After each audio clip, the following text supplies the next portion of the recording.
Assalamualaikum warahmatullahi wabarakatuh. Baiklah, pertemuan kali ini kita akan mempelajari tentang bagaimana keterlibatan seorang apoteker dalam kegiatan VCT di rumah sakit. Sekarang kita pelajari dulu perbedaan pelayanan kefarmasian dulu dan sekarang, sehingga sekarang itu apoteker menjadi bagian dari kegiatan VCT di rumah sakit. Dulu itu pelayanan kefarmasian itu hanya berorientasi pada pengelolaan obat sebagai komoditi. Jadi dia hanya berperan sebagai proses pengadaan obat di rumah sakit hingga proses penyiapan obat saja. Jadi tidak ada kontak antara tenaga farmasi dengan pasien secara langsung di ruang rawat. Nah, seiring berjalannya waktu, pemikiran ini menjadi berubah karena adanya keinginan untuk meningkatkan kualitas hidup dari pasien. Sehingga sekarang seorang apoteker itu juga ada yang melakukan kegiatan pelayanan kepada pasien atau kita kenal dengan pharmaceutical care. Jadi, apoteker itu juga ikut berperan dalam kegiatan VCT yang dilakukan di rumah sakit. Kenapa ini penting? Karena hasil yang diharapkan dengan adanya PCT apoteker di ruang rawat pasien dapat mencapai clinical outcome atau luaran dari pasiennya menjadi lebih baik karena pemilihan obat yang tepat sesuai dengan kondisi pasien. Jadi ketika pasien keluar rumah sakit, kondisinya menjadi lebih baik, lebih cepat keluar, itu yang diharapkan dari adanya PCT apoteker. Dampak positif dari VCT apoteker itu sendiri telah dilakukan dari berbagai macam penelitian di dunia, di mana dia memberikan manfaat secara tiga, yaitu aspek humanistik, aspek klinis, dan aspek ekonomik. Aspek humanitik itu adalah aspek yang meningkatkan kualitas hidup dari pasien dan kepuasan pasien itu sendiri. Kenapa? Karena dia merasa kualitas obatnya ditinjau juga. Klinis yaitu perbaikan tanda-tanda klinis, mengurangi kejadian efek obat yang tidak diinginkan. Kemudian penurunan lama hari rawat.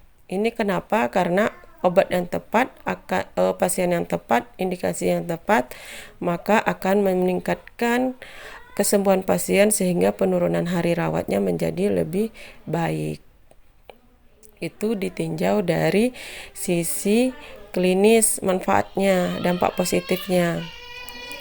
Jadi ada banyak dampak positifnya dari sisi klinis. Kemudian ketika dari sisi aspek ekonomi, karena obat yang diberikan itu adalah obat yang tepat, sehingga secara otomatis dia tidak memerlukan obat yang banyak, sehingga biaya obat menjadi lebih berkurang dan biaya pengobatan juga menjadi menurun. Apa saja kegiatan VCT yang dilakukan apoteker itu? Yaitu pertama, mengidentifikasi masalah terkait obat. Yang kedua, merekomendasikan pencegahan masalah terkait obat. Yang ketiga, pemberian informasi obat. Yang keempat, pemantauan hasil terapi obat. Itu adalah kegiatan VCT apoteker yang dilakukan apoteker. Terus tanggung jawab apoteker apa saja sih di ruang rawat? Yang pertama, tanggung jawabnya adalah menjamin ketersediaan obat yang berkualitas pada pasien dan legal. Jadi kita dilarang menggunakan obat ilegal ya. Harus legal sesuai dengan prosedur yang ada di rumah sakit. Itu tugas apoteker yang pertama. Kemudian yang berikutnya yaitu menyelesaikan masalah terkait obat. Ini maksudnya ketika terjadinya masalah terkait obat. Yang ketiga, mendokumentasikan terapi obat. Jadi kita harus dokumentasikan rekomendasi apa yang diberikan dan perubahan regimen apa yang kita lakukan. Maksudnya dokumentasi kita catat ya, dibuat di buku di bagian form pencatatan apoteker. Kemudian pemeliharaan dan peningkatan kompetensi tentang sediaan farmasi dan alat kesehatan. Ini tujuannya untuk ikut pelatihan. Nah, ini pelaksanaan pendidikan, pelatihan, dan penelitian. Yang terakhir itu tanggung jawabnya. Tugas pokok apoteker yang pertama yaitu menyelesaikan masalah terkait penguatan obat pada pasien. Jadi, jika ada obat yang tidak tepat, ada efek samping yang timbul, nah hal-hal tersebutlah tugas pokok apotekerlah untuk menyelesaikannya. Kemudian memastikan ketepatan dispensing. Ini biasanya ketepatan dispensing ini kaitannya sama obat racikan. Yang paling penting itu ketepatan itu adalah sediaan steril. Itu benar nggak tempat sterilnya sudah disterilisasi, obat yang diberikan sudah tepat atau tidak. Itu tugasnya apoteker. Kemudian pendidikan. Jadi seorang apoteker juga bertugas memberikan pendidikan bagi pelajar-pelajar farmasi yang magang di rumah sakit. Tujuannya adalah untuk meningkatkan pengetahuan mahasiswa tentang tugas apoteker di rumah sakit. Kemudian yang keempat yaitu melakukan penelitian. Penelitian ini bertujuan untuk meningkatkan wawasan dari seorang apoteker tentang kejadian-kejadian yang ditemukan di rumah sakit. Misalnya, kita ingin meninjau efek samping dari obat Captopril misalnya. Nah, itu kan kita bisa memfollow up sehingga nanti hasilnya bisa dijadikan hasil dari penelitian. Umumnya ini seorang apoteker itu umumnya ini bekerja sama dengan mahasiswa farmasi juga ya. Kemudian partisipasi aktif dalam tim. Ini maksudnya ketika kita melakukan PCT itu kan ada dokter, ada perawat, dan ada tenaga medis lainnya yang ikut juga. Nah, ini partisipasi aktif berarti kita harus melakukan kerjasama tim yang baik dengan mereka untuk menghasilkan pemilihan obat yang tepat sehingga tidak salah ketika menentukan obat yang tepat apa sih yang bagus untuk pasien yang akan kita berikan nantinya.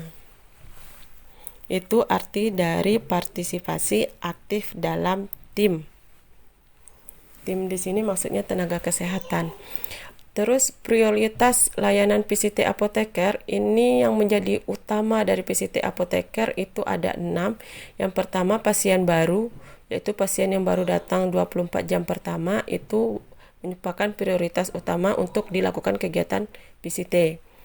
Tujuannya meninjau obat ya. Kemudian yang kedua pasien yang sedang dalam perawatan intensif.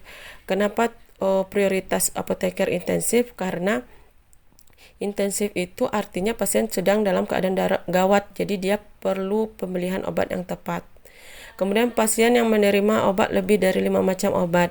Kenapa perlu PCT apoteker? Karena ketika pasien menerima lebih dari 5 macam obat, berarti berpeluang untuk mendapatkan efek samping atau ada gangguan interaksi obat itu menjadi lebih besar, sehingga perlu PCT apoteker.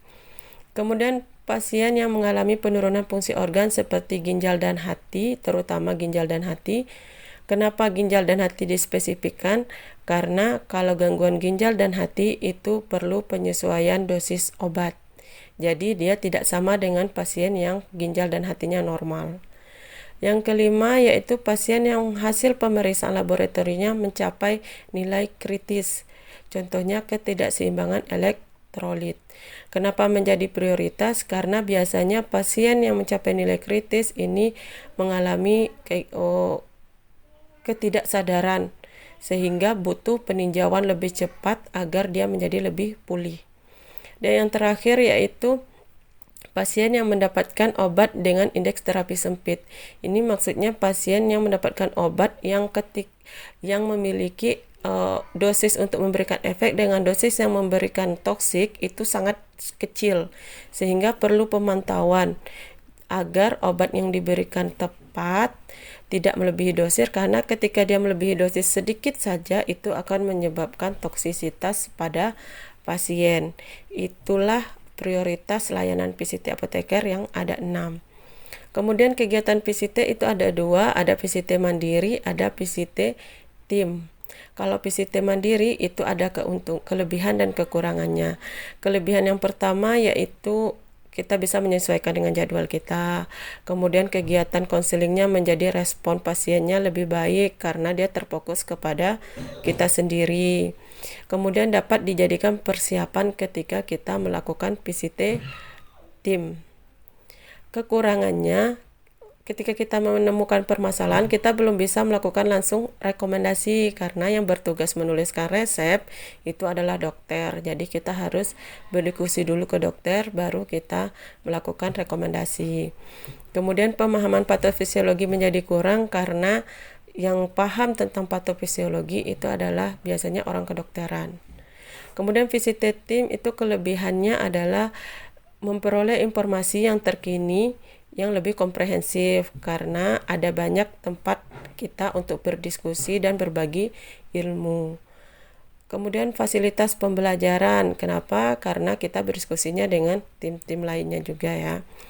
Kemudian dapat langsung mengkomunikasikan masalah ketika kita ada rekomendasi, maka kita langsung dengan dokter. Kekurangannya jadwal tidak bisa kita sesuaikan dengan kita. Kemudian waktu pelaksanaan PCT-nya menjadi terbatas sehingga informasinya menjadi kurang karena ada tenaga kesehatan lainnya juga membutuhkan waktu untuk berdiskusi dengan pasien. Setelah kita lakukan PCT apoteker, kita harus melakukan evaluasi karena tujuannya adalah untuk mencapai efek pengobatan yang baik ke depannya. Yang pertama kita lakukan adalah mengkaji rencana obat yang telah kita berikan kepada pasien. Kemudian mengkaji dokumentasi pemberian obat. Jadi catatan-catatan pemberian obat itu kita dokumentasikan. Kita kaji, kemudian diskusi masalah klinis terkait pasien. Ini bisa kita lakukan dengan tenaga kesehatan lainnya. Sehingga tujuannya akhirnya nanti adalah yang keempat, clinical pharmacy intervention. Jadi intervensi kita secara farmasi itu gimana sih terhadap permasalahan-permasalahan yang terjadi sebelumnya. Itulah tujuan dari evaluasi. Kemudian apa kunci indikator keberhasilan kita di rumah sakit ketika melakukan PCT? Itu ada 4. Yang pertama, akurasi riwayat pengobatan. Itu dilihat indikatornya berdasarkan nilai persentase pasien yang kita wawancara dalam 24 jam setiap pasien yang masuk rumah sakit. Jadi pasien yang masuk rumah sakit 24 jam dalam 24 jam itu berapa orang sih yang kita wawancara? Jadi pasien yang dalam hitungan 24 jam itu. Kemudian penilaian perencanaan pengobatan pasien saat ini. Berarti jumlah penilaian apoteker terhadap perencanaan obat pengobatan pasien saat ini per total hari rawat pasien. Kemudian mengkaji regimen obat. Indikatornya yaitu jumlah pengkajian apoteker terhadap regimen obat pasien. Kemudian pemberian konsultasi. Ini dilihat dari persentase pasien yang mendapatkan konsultasi tentang obat sampai dia pulang. Hingga dia pulang dari rumah sakit. Jadi aktivitas klinis yang kita lakukan, indikator keberhasilannya adalah yang di sampingnya. Semakin besar jumlahnya atau semakin besar persentasenya, maka performa kita sebagai apoteker itu semakin baik saat PCT. Baiklah, terima kasih. Saya akhiri. Assalamualaikum warahmatullahi wabarakatuh. Semoga bermanfaat.